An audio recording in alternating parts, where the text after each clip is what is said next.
Joko Widodo. Nama besar itu memang nyaris sudah menjadi satu kerentanan tersendiri untuk dipakai pada momentum Pilpres tahun ini. Berbagai manipulasi dan pengingkaran atas konstitusi clear sebagai satu rangkaian konspirasi. Jokowi cerdas. Dia bukan saja sudah mengukur sejauh mana konsekuensi orkestrasi ini, tetapi secara psikolog, sepertinya Jokowi telah berdamai dengan semua tuduhan dan cacian. Jokowi nggak punya pertimbangan etis kalau sudah berurusan dengan Pilpres, terutama soal Gibran. Gelombang protes petisi 100, pressure grup puluhan kampus, Jokowi tahu hari itu akan datang. Tetapi dia santai saja kan? Dia hafal betul karakter partai, politisi, akademisi, aktivis, birokrat, dan penegak hukum mana yang harus dia cekik, mana yang harus dia pelihara. Dia tahu dengan apa membujuk anjing gila yang kelaparan sebangkai tulang. Dia tahu tai di kepala udang menjadikannya susah melihat jalan di depan. Dan dia sangat tahu sekte penjilat kerap menghamba perut buncit yang ketika rapat anggarannya mampu memberi makan orang sekampung. Tetapi itu tidak berarti Jokowi selalu slow menyaksikan lautan massa menghampiri capres tertentu. Kalau kita periksa secara dalam, Jokowi sebenarnya gemetar dalam keadaan kenyang. Dia lesuh dalam keadaan sehat. Jokowi seperti insecure, khawatir, dan negara nampak mengidap penyakit sindrom aminfobia. Mereka boleh berdalih itu, ini, dan seterusnya.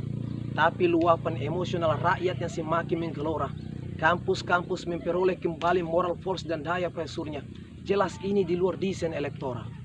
Dan saya harus katakan bahwa ini murni wujud dari suasana batin publik yang saling terkoneksi.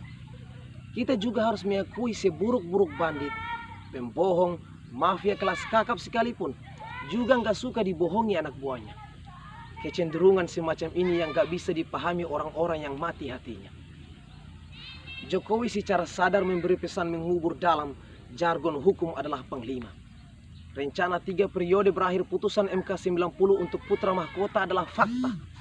Dan ini tidak berhenti sampai di situ. Jokowi jelas memberi beban kepada DPR di semua level pemerintahan dan seluruh institusi yudikatif berat untuk mengatakan ini negara hukum.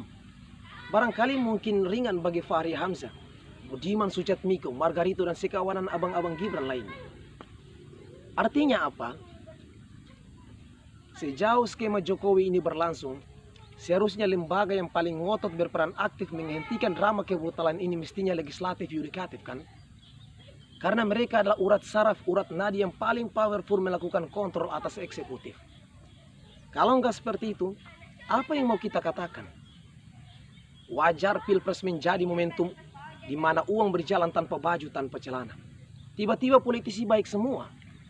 Rasa-rasanya kedaulatan rakyat dikerdilkan sebanyak sembako yang dibagikan di depan istana. Trust publik digadaikan di dompet-dompet korun oligarkis. Apa yang akan terjadi? Begitu skema penguasaan negara dimainkan, maka sumbu-sumbu Firaun menyala di mana-mana. Pemimpin-pemimpin yang tak mau rakyatnya sejahtera lahir kembali sambil membunuh nyala obor demokrasi. Patron adalah puncak menara gading mereka untuk menindas, sementara klien adalah rakyat. Ini sebuah relasi absolut dari sistem perbudakan. Kita coba iseng-iseng aja ya.